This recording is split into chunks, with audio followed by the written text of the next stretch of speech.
नेहमी त्याच प्रकारच्या भाज्या खाऊन कंटाळा आलेला असतो, त्यावेळेस आपण काय करतो की भाजीमध्ये थोडंसं वेगळेपण आणून, म्हणजे कधी भाजी सुकी करतो, कधी भाजी पातळ करतो, तर असं आपण करत असतो. तर आता आज आहे फ्लावरची भाजी. फ्लावर म्हटलं की सगळे नाकच मुरडतात, पण आता या पद्धतीने जर तुम्ही फ्लावर केला तर सगळेजण बोट चाटून खातील, हे मी खात्रीने सांगू शकते. तर आता काय केलेलं आहे, हा फ्लावर घेतलेला आहे मी. हा फ्लावर आहे, तर मी अर्धा तास झाले त्याला पाण्यात ठेवलं होतं.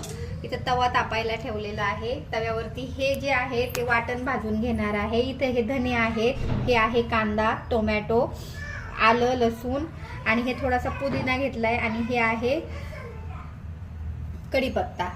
तर आता इथं पण पाणी गरम करायला ठेवलेलं आहे. फ्लावर जो असतो तर त्यामध्ये खूप आळ्या असतात, किंवा मग त्याच्यावरती खूप फवारणी केलेली असते, तर त्यामुळे आपल्याला त्याला स्वच्छ असा धुवून घ्यायचा आहे चांगला. 2-3 पाण्याने, मिठाच्या पाण्यात मी त्याला भिजायला टाकला होता. आता मी त्याला गरम पाण्यात थोडासा वाफवून घेणार आहे, आणि आता अशा पद्धतीने त्याला कट करायचा आहे.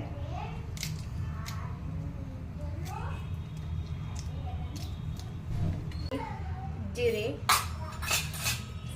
त्यामध्ये टाकणार आहे हे धने, थोडंसं भाजून लगेच काढायचंय त्याला.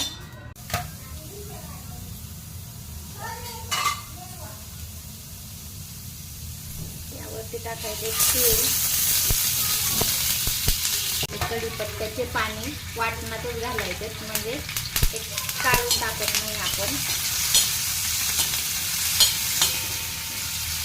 वाटण थोडंसं थंड होऊन द्यायची वाट पाहायची आहे, आणि मग आपण त्याला करणार आहोत बारीक. स्वच्छ धुवून कढईमध्ये तापलेलं आहे तेल, तर त्यामध्ये मी टाकणार आहे थोडीशी मोहरी, त्यानंतर टाकणार आहे हे जिरे, थोडीशी हळद, थोडासा हा घरचाच मसाला आहे, गरम मसाला. त्यानंतर टाकायचं आहे आपल्याला हे तयार केलेलं वाटण.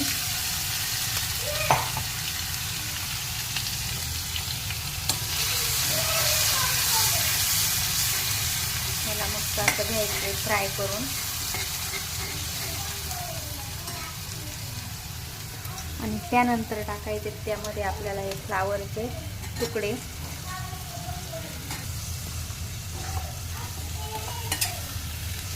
त्याला चांगलं मिक्स करून घ्यायचंय, आणि जेव्हा मी असं वाटण करते तेव्हा मी मिक्सरच्याच भांड्यात पाणी ओतून जे आहे ते असं भांड व्यवस्थित मिक्स करून पाणी टाकत असते,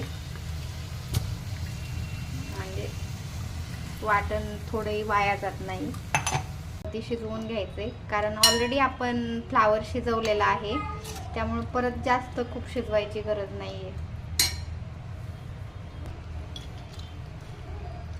आणि यामध्ये टाकायचे चवीप्रमाणे थोडंसं मीठ.